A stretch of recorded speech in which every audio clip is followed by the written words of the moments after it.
Hola a todos, bienvenidos a un nuevo video de análisis de acciones extranjeras, último video semanal. Vamos a analizar Netflix, Union Pacific y Travelers, estos tres activos de tres sectores distintos que nos dejaron resultados. Vamos a ver qué resultados presentaron y sobre todo vamos a ver la situación de Netflix, que es uno de los activos que más sorprendió el día de la fecha. Vamos a ver por qué. Y acuérdense que esta es mi visión particular de los mercados, cada cual tiene que hacer su propio análisis. Y vamos a ir apareciendo por la parte inferior izquierda. Sí, bueno, vuelvo a repetir que hay que hacer, cada cual tiene que hacer su propio análisis. Esta es solamente mi visión. Vamos a ver un poco cómo estamos con los mercados, porque en algunos sectores se está complicando la situación, empiezan a saltar stops, pero obviamente sin entrar en pánico, analizando de manera tranquila el mercado. ¿Por qué? Porque sí es verdad que Netflix, por ejemplo, que es uno de los activos más importantes, al menos que tenemos en los mercados dentro de su sector de entretenimiento y sector de streaming, nos dejó resultados positivos en cuanto a beneficios. Fíjense, 1,33 centavos de dólar contra la previsión de 0,84, pero estos fueron resultados que, en cuanto a los ingresos de 7,71 millones, fíjense, similar a la previsión de mercado, pero la noticia es que lógicamente decepcionó en cuanto a la cantidad de suscriptores que tiene, o que al menos tenía como objetivo. Y vamos a ver lo que pasó en el gráfico también, una caída brutal. Antes de ir al gráfico y la parte técnica, vamos igual a analizar la parte de los ratios fundamentales. ¿Por qué? Porque es verdad que había una sobrevaloración, pero fíjense algunos ratios fundamentales que la verdad que estaban muy bien. Así que estos resultados evidentemente sorprenden, al mercado no les gustó. Pero de la parte fundamental, fíjense la parte de rentabilidad muy positiva, ROE, rentabilidad de recursos propios, 33%. Contra el 10,6 de la industria, que hace un ratio de rentabilidad positiva. Lo mismo la ROE en 13,6, arriba del 6,5 de la industria. Dos aspectos de rentabilidad, vuelvo a repetir, muy buenos. La beta hoy es un activo que no es volátil, independientemente de lo que nos dejó hoy con resultados. 3,9%, en realidad baja un poco mucho más bajo a la industria, que es de 10,8%. Volatilidad baja en la fecha para Netflix, independientemente de lo que, vuelvo a repetir, vamos a ver en el gráfico, porque la verdad que sorprendió en cuanto a estos resultados y a, bueno, los suscriptores, que al menos esperaba que sea un poco mejor esta situación, sin lugar a dudas. Valoración, casi un 50,2% de infravaloración. Deberíamos estar un precio razonable de casi 1.019,70 centavos de dólar, estiman los analistas fundamentales. Relación precio-beneficio 44,6. Acá estamos en este aspecto bastante más arriba de la valoración del 31,7 de la industria y 16,9 del mercado. Así que este sí era un aspecto de sobrevaloración que tenía Netflix. Pero fíjense, la rentabilidad futura de capital a 3 años era buena, 27,7. La industria marca un 10,6. Estamos arriba de este ratio, con un management también experimentado de 2,7 años para quienes manejan a este activo, a esta empresa. Sí, una de las, vuelvo a repetir, las empresas líderes en cuanto al sector de entretenimiento. Y lo que tiene que ver con su análisis de posición financiera, cubre de corto y de largo plazo sus deudas, parece sin ningún tipo de problema. Aunque sí es verdad que los pasivos a largo plazo parecería ser, al menos en principio, una complicación para Netflix. Sí tiene un alto nivel de endeudamiento, le está costando ir reduciendo su deuda y cubrirla, así que este es un aspecto que, independientemente de que sí cubre intereses, hay que ir siguiéndolo, al menos le sigue interesando este activo. ¿Por qué? Porque vamos a ver la parte técnica de qué fue lo que pasó con estos resultados. Vista la parte fundamental, vamos ya al gráfico. Y siguiendo la parte de gráfico, tenemos que ir obviamente al historial. Netflix es un activo que es un activo muy alcista de mediano a largo plazo, al menos de su salida a cotizar en bolsa, 2002 a la fecha. Fíjense, los máximos y mínimos fueron crecientes, rara vez estuvo por debajo de la zona de la media. Fíjense el año 2008, 2007, en el 2012, sí, donde tuvo una gran caída, ya casi a mediados del año 2011, y después fue un proceso de subir de manera paulatina. Aunque, ojo, porque esta vela que nos deja en gráfico semanal ya es con ruptura de la zona de la media. Muy interesante este aspecto técnico, porque no lo teníamos al menos desde el año 2011, 2008 y 2007, lo que es obviamente una señal de alerta, una señal de precaución para quienes estén adentro del activo. Y vamos sí a ver el corto plazo, lo que nos dejó precisamente con la presentación de los resultados, que fue lo siguiente. Fíjense lo que es el corto plazo de Netflix, impresionante. Teníamos una estructura de triple suelo activado por análisis técnico hasta los 722, estructura que la perforó. La verdad que impresionante cómo presentó estos resultados que no gustaron evidentemente al mercado, sin lugar a dudas. Rompimos la zona de los 4,66, estructura técnica anulada obviamente, y ruptura de mínimos y soportes anteriores ya casi de mediados del año pasado. Y sobre todo lo más importante en cuanto al corto plazo, mediano plazo ya, es el deterioro al haber roto la zona de los 4,48,02 centavos de dólar, que son el nivel FIBO 61.8 de todo el último impulso alcista desde marzo a la fecha. Soportes que ahora sí es verdad que la vela de hoy, bueno, nos trae quizá, fíjense el volumen vendedor, inclusive te están saltando alertas en Amazon, que fue otro activo que lógicamente ya, bueno, decepcionó también en cuanto al rendimiento que tuvo hoy. El mercado lo está castigando bastante, pero fíjense todo este hueco bajista que dejó impresionante. Este es el obstáculo que ahora es el más importante ahora, sin lugar a dudas, en Netflix. No hay que estar en este activo. Inclusive nos va dejando también una directriz de muy corto plazo, fíjense bajista, pero ya nos indicaba que le estaba costando esta zona a Netflix, y es la zona que también ahora pasa a ser una zona de obstáculo. ¿Por qué? Porque los máximos cada vez son menores, y sobre todo porque estos resultados, la vela que nos va dejando obviamente no es una vela completa roja, pero fíjense este hueco bajista, hueco de escape alcista, al menos de mi punto de vista, con una profundidad muy muy interesante, que yo creo que esta señal básicamente, que a veces nosotros el gráfico es una señal de salida, ¿sí? Yo creo que al menos por el momento, hasta que no mejore, que mejoraría de romper la zona del hueco bajista de los 507,87, la zona de los 546 y sobre todo la media de 200, que ahora ya, fíjense, está curvándose a la baja. Inclusive puede haber otra señal también de precauciones si hay cruce de medias, ¿sí? La media exponencial del 50 dando cruce a la zona de la EMA 200. Ya acá obviamente con este pequeño hueco bajista después de la ruptura del gap y ruptura del mínimo anterior, ahí también venía avisando un poco Netflix de su deterioro. Acá había dejado otro hueco pequeño, bueno, nada se compara con este hueco que dejó ahora después de haber decepcionado en resultados. Y otro soporte sí que tenemos ya en los 340,24 y mínimos de marzo 291, ya me parece demasiado. Vuelvo a repetir, quien tenga este activo, replantearse el tema de poder salir y esperar afuera tranquilo, porque parecería que al menos se está complicando de mediano plazo, o ya de largo plazo, porque mínimos, sí, aunque de largo plazo, vuelvo a repetir, es un activo muy fuerte, muy alcista, pero de mediano plazo las cosas se complican. Rompiendo este mínimo de marzo en 291 tenemos los 253 y ni que hablar los 230,78, pero vuelvo a repetir, no me gusta el gráfico para mediano o corto plazo, inclusive, sobre todo, independientemente de haber purgado indicadores. Fíjense, el MACD dando venta, por debajo de cero ya todos los indicadores, sí, perforando el suelo de la sobreventa en 10, el RSI, y lo que tiene que ver con un estocástico también, zona de sobreventa en 4, sí, así que quizá sí se pueda ver algún rebote, pero me parece que le va a costar al menos romper la zona de este hueco bajista que dejó con un volumen vendedor espectacular. Sí, la verdad que mucho deterioro, no gustaron los resultados y lógicamente es una clara venta, ¿sí? Para quien esté dentro del activo, no mantener y esperar afuera todavía que pase un poco este sacudón que tuvo Netflix, que la verdad que evidentemente no gustó absolutamente nada al mercado. Vamos con la siguiente, que es Union Pacific. Y nos vamos a este sector un poco más defensivo. Obviamente ya nos vamos a otro sector totalmente distinto.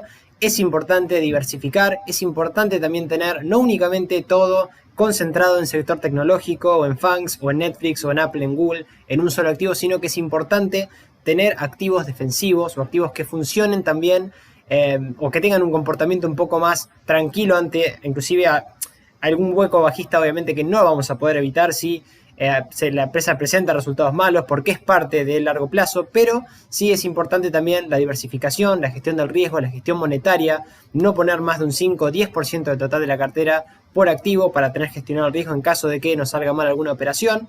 Esto obviamente lo compartimos para quien esté empezando. ¿Por qué? Porque vamos a ver este activo también que es de otro sector, un sector más defensivo, sector ferroviario de Estados Unidos, que dejó resultados de beneficios por acción de 2,66 contra los 2,62, buen resultado. Ingresos superando la media de mercado, 5,73 millones contra los 5,62 que estimaba al menos la previsión. Buenos resultados. Vamos a ver la parte fundamental primero antes de la parte técnica.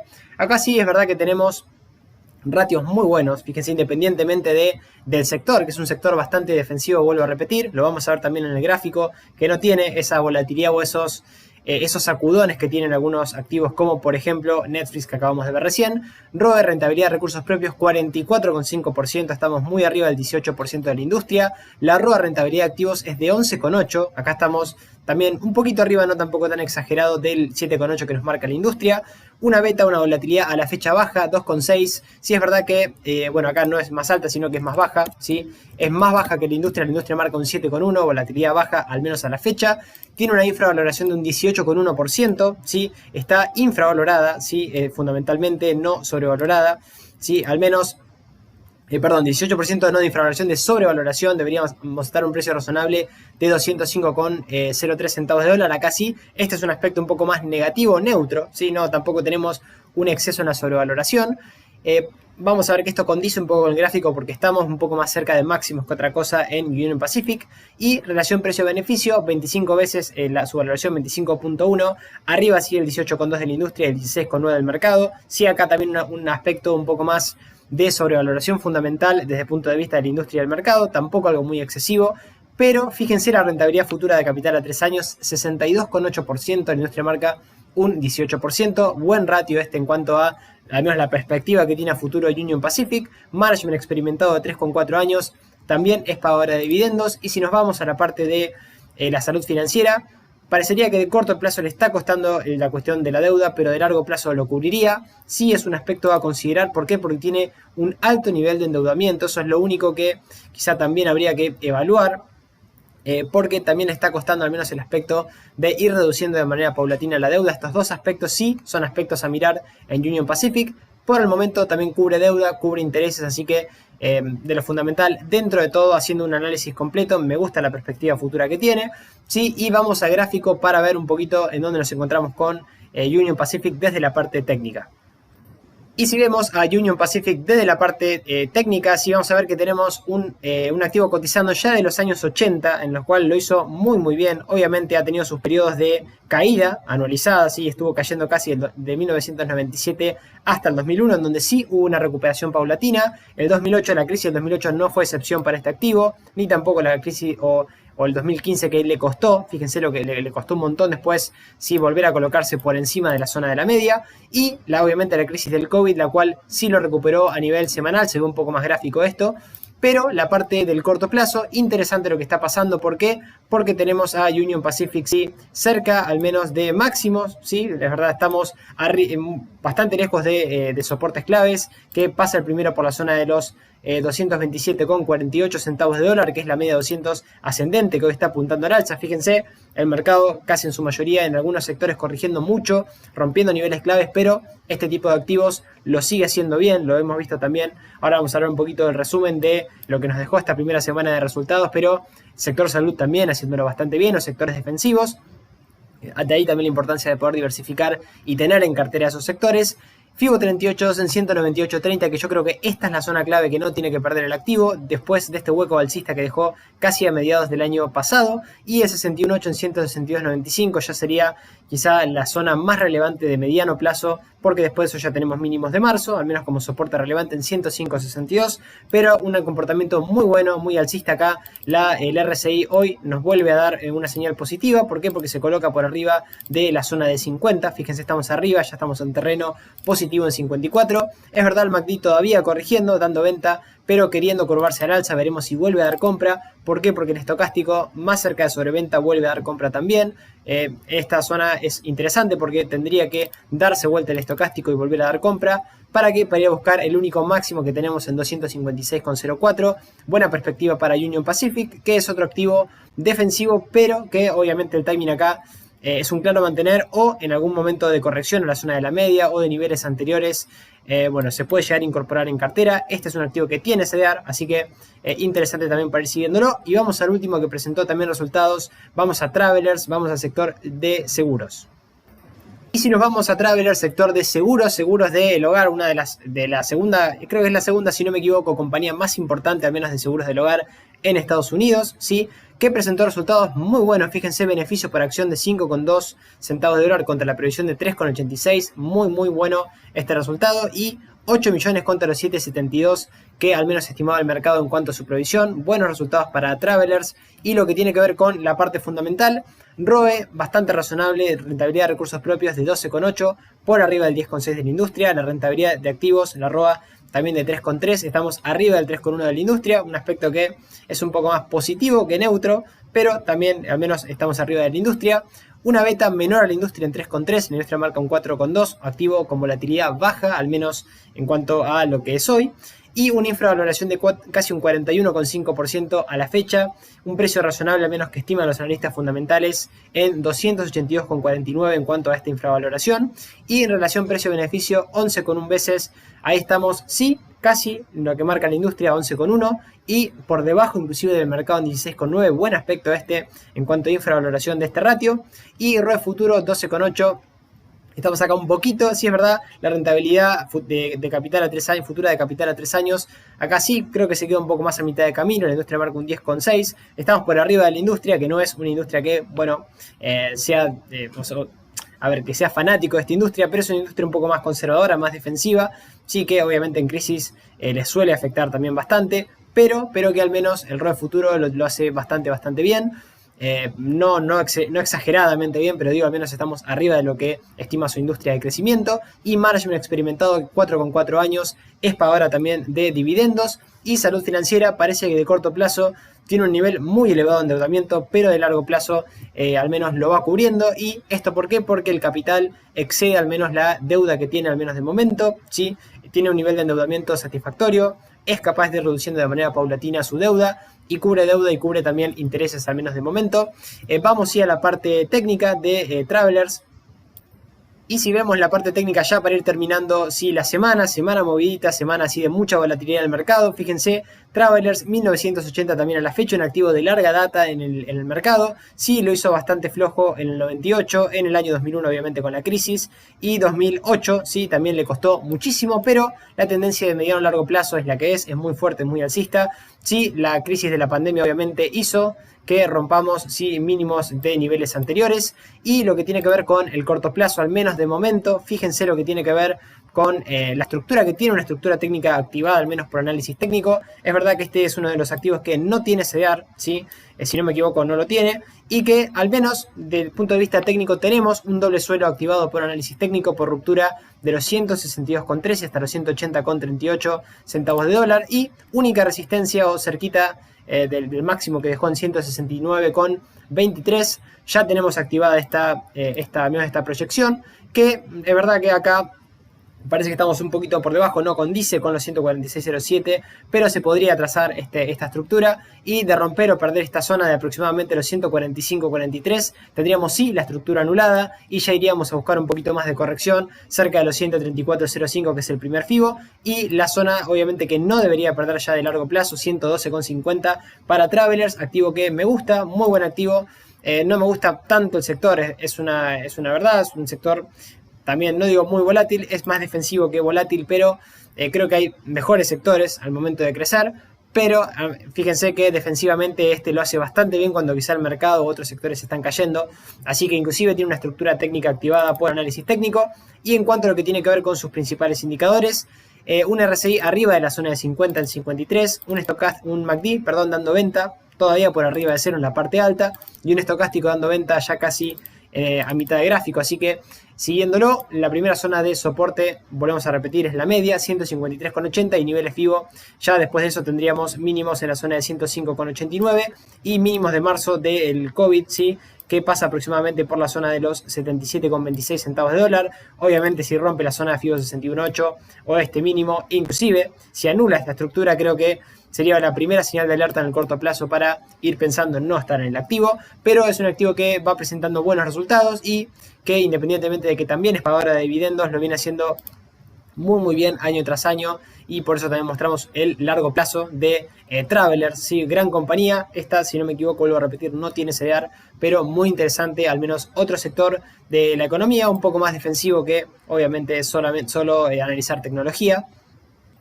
Y en el resumen semanal, bueno, muchas gracias por haber estado del otro lado. Denle like al video si les gustó. Vean los otros videos porque vamos analizando un poquito la situación de cada uno de los activos. Es importantísimo tener en cuenta en dónde estamos, ¿sí? Al mercado no lo vamos a poder controlar, no vamos a poder intentar predecirlo, ¿sí? Pero si vamos sabiendo dónde estamos, podemos mitigar o gestionar el riesgo, que es lo más importante, al menos desde mi punto de vista, de la renta variable, de las acciones, de las compañías, ¿sí? Sobre todo los resultados que se van a ir presentando también las semanas que vienen, van a incidir muchísimo en dónde estamos, y sobre todo, obviamente, vamos a hacer un pequeño resumen de todo lo que vimos esta semana.